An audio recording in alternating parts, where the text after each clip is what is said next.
Hello everyone, my name is Damini and I welcome you all in my YouTube channel.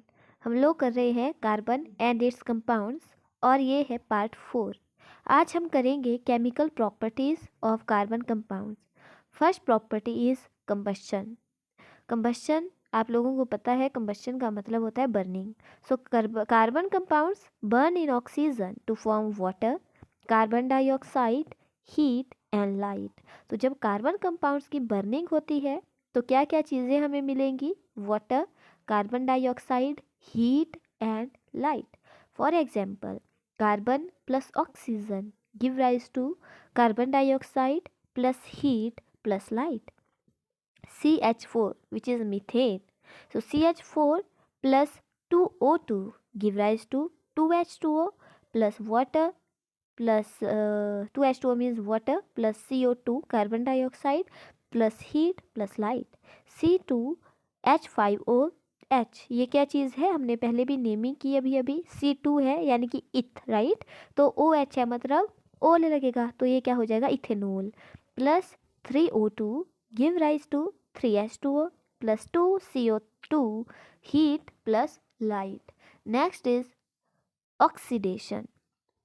Carbon compounds like alcohols are oxidized to carboxylic acids on heating with oxidizing agent like alkaline potassium permanganate, that is KMnO4, और acidic potassium dichromate, that is K2Cr2O7। यानी कि जो oxidation होगी कैसे होगी?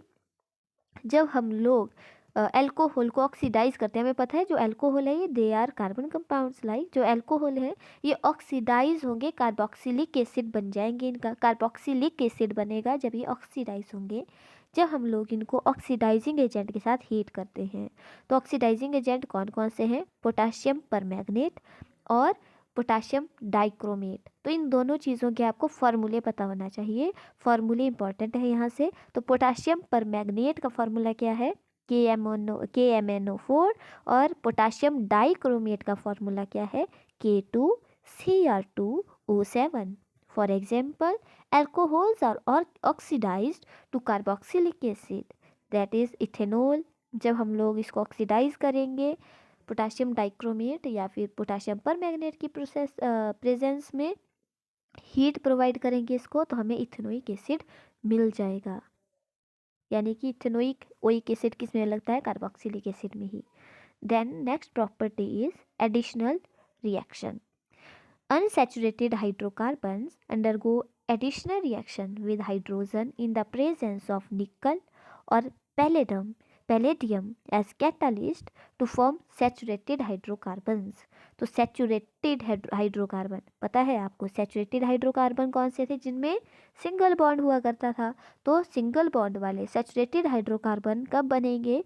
जब unsaturated hydrocarbon में additional reaction होगा। और ये कब होता है? जब हाइड्रोजन की प्रेजेंस में और निकल और जो पैलेडियम है इसको हम लोग एज अ कैटलिस्ट यूज़ करेंगे, तब होगा additional reaction. For example, ethene undergoes additional reaction with hydrogen to form ethane in the presence of nickel और पैलेडियम एज कैटलिस्ट। जैसे कि आपको यहाँ पर दिख रहा है एग्जाम्पल कि हमने क्या किया, इथीन को लिया और इसका बन जाएगा फिर ethane.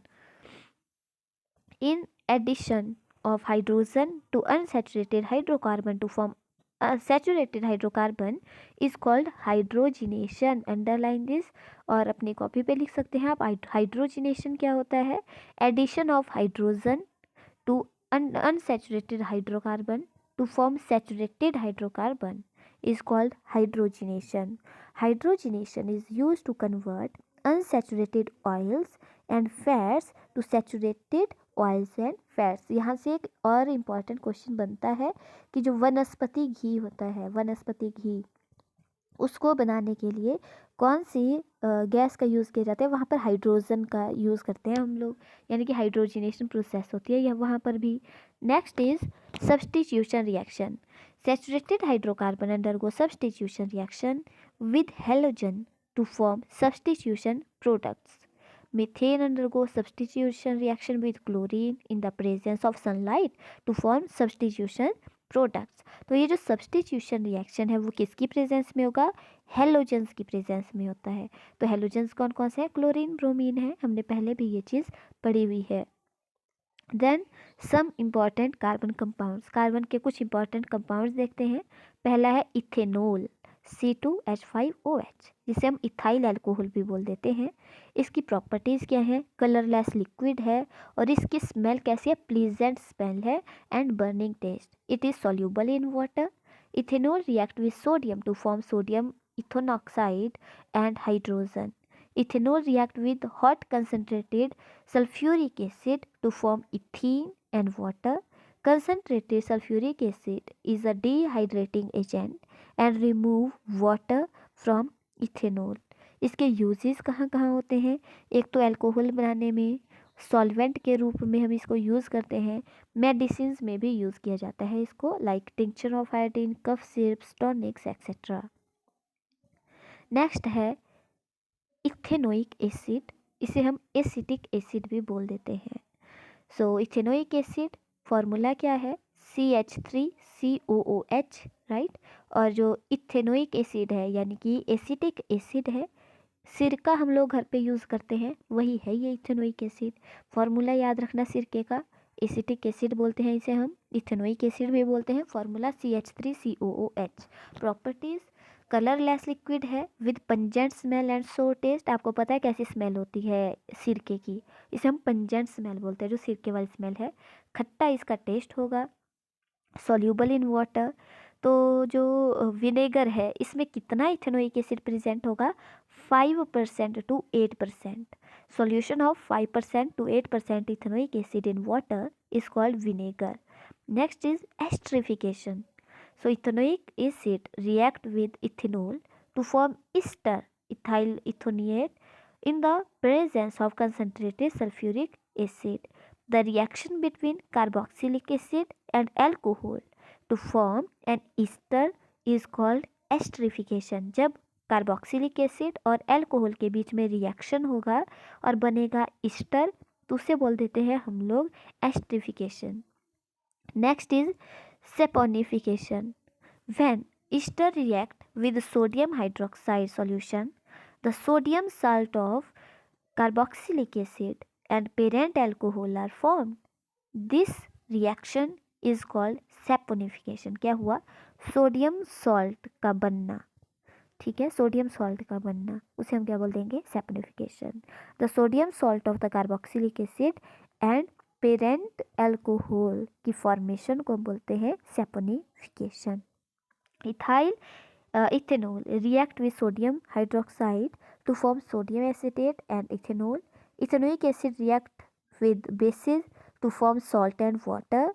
Ethanoic acid react with carbonates and hydrogen carbonate to form salt, water and carbon dioxide. अब बात आती है सोप्स एंड डिटर्जेंट्स की, जिनका यूज़ हम लोग घरों में भी करते हैं। साबुन का यूज़, डिटर्जेंट का यूज़ सब लोग घरों में करते हैं। तो सोप्स की बात करते हैं पहले। Soaps are long chain sodium और potassium salts of carboxylic acid, for example sodium stearate. तो ये जो हम लोग साबुन यूज़ करते हैं घर में, क्या है वो, तो साबुन क्या है, soap are long chain sodium और potassium salts of carboxylic acid. याद रखना, लॉन्ग चेन सोडियम और potassium salts of carboxylic acid. For example sodium stearate. Sodium stearate का फार्मूला आ सकता है अब आपको, क्या है, C17H35COONA। Then we have structure of soap molecule. Soap के मॉलिक्यूल का स्ट्रक्चर कैसा होता है, a soap molecule has 2 parts, 2 part होते हैं इसके। A long hydrocarbon part which is hydrophobic, मैंने पहले भी आपको बोला है, फोबिक यानी कि हेटिंग, फिलिक मतलब लविंग। तो ये है हाइड्रोकार्बन, जो लॉन्ग वाला पार्ट होगा उसे हम हाइड्रोकार्बन पार्ट बोलेंगे, और वो है हाइड्रोफोबिक यानी कि वाटर को हेट करने वाला, वाटर को रिपेल करने वाला। And soluble in water, in oil, क्योंकि वाटर को हेट करता है तो किस में सॉल्यूबल होगा, ये ऑयल में। And grease, and a short ionic part which is hydrophilic. एक साइड होगा आयनिक पार्ट इसका जो कि हाइड्रोफिलिक होगा यानी वाटर लविंग। वाटर लविंग है तो मतलब पानी में तो ये डिज़ोल्व हो जाएगा, बल्कि जो ऑयल और ग्रीस है उसको उसके साथ इनसॉल्यूबल रहेगा ये। तो ये है इसके दो पार्ट, आपको यहाँ पर दिख रहा है स्क्रीन पे। Now cleaning action of the soap. ये जो पानी है, ये जो साबुन है, ये कपड़े साफ कैसे करता है। When soap is dissolved in water, it forms spherical structure called micelles. तो जब हम लोग पानी में, ये देखिए मान लीजिए ये है वो ग्रीस या ऑयल या फिर जिसको आप साफ करना चाहते हैं कपड़े से, वो चीज़ हम लोगों ने अभी अभी देखा सोप का स्ट्रक्चर। एक है हाइड्रोफिलिक एंड, एक है हाइड्रोफोबिक एंड। तो क्या होगा, यहाँ पर है ग्रीस, राइट, यह है वो ग्रीस या ऑयल जिसको साफ करना है हमने कपड़े से। तो लविंग वाला एंड कौन सा था सोप का, ये वाला लॉन्ग चेन कार्बोक्सिलिक एसिड वाला, राइट। तो ये जुड़ जाएगा इस ग्रीस के साथ। जबकि ये जो दूसरे वाला पार्ट है जो कि वाटर लविंग था, ये ऊपर वाली साइड आ जाएगा और इस तरीके से इसके चारों ओर ये जुड़ जाएंगे पानी के इस सोप के मॉलिक्यूल यूं करके और एक स्फेरिकल स्ट्रक्चर बना देंगे। और इस स्फेरिकल स्ट्रक्चर को हम बोलते हैं मिसेल्स। अब क्या होगा, जब हम लोग उस कपड़े को साफ करने लगेंगे, साबुन लगाया, थोड़ा सा रगड़ेंगे उसको, तो जैसे ही हम लोग उसके बाद उसके ऊपर पानी फेंकेंगे तो क्या होगा, ये तो वाटर लविंग पार्ट था, ये जो बाहर वाली साइड है, और इसकी जो टेल है वो जुड़ी हुई है इस ग्रीस के साथ। तो वाटर लविंग पार्ट उस पानी के साथ मिक्स होकर बहने की कोशिश करेगा, बाहर निकलने की कोशिश करेगा। बाहर निकलने की कोशिश करेगा तो दिखती सी बात है, अपनी टेल को भी बाहर की तरफ खींचेगा। टेल को बाहर की तरफ खींचेगा तो ये टेल तो इसके साथ जुड़ी हुई थी इस ग्रीस के साथ, ये भी बाहर निकल जाती है। When soap is dissolved in water, it forms spherical structure called micelle. In each micelle, the soap molecule are arranged radially such that the acid part is toward center and ionic part is toward the outside. The hydrochloric part dissolves the dirt, oil or grease and forms a emulsion at the center of the micelle which can be washed away by water। और मैंने बता दिया आपको कि पानी कैसे उसको साफ करेगा। Next is detergent. So detergent are long chain sodium salt of sulfuric acid. Soaps do not wash well with hard water because it forms insoluble precipitate of calcium and magnesium salts in hard water. Detergent wash well with hard water because it does not form insoluble precipitate of calcium and magnesium salt in hard water। आप लोगों ने देखा होगा कई बार क्या होता है, अगर हार्ड वाटर हो तो उसमें साबुन नहीं लगता कपड़े में, आप कितनी कोशिश करेंगे।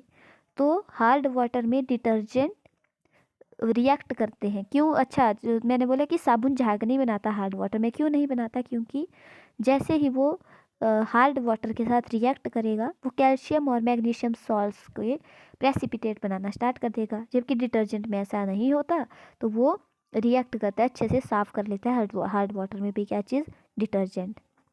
तो ये इंपॉर्टेंट क्वेश्चन है एक, difference between soap and detergent. Soaps are sodium salt of fatty acid, जबकि जो डिटर्जेंट है they are sodium salt of sulphonic acid. ये फैटी एसिड, ये sulphonic acid. Soaps clean well in soft water but do not clean well in hard water, जबकि detergent clean well with both hard and soft water. Soaps do not clean as well as detergent, detergent can clean better then soaps. Soaps are biodegradable and do not cause pollution. Some detergents are non-biodegradable and cause pollution. I hope ये topic आपको अच्छे से समझ आ गया होगा। यहीं पे ये चैप्टर ख़त्म होता है। That's it for today. Keep watching, हम कोई और टॉपिक लेकर आएंगे आपके सामने नेक्स्ट वीडियो में। That's it for today. Thank you so much. Bye bye. Please like share and comment. Bye.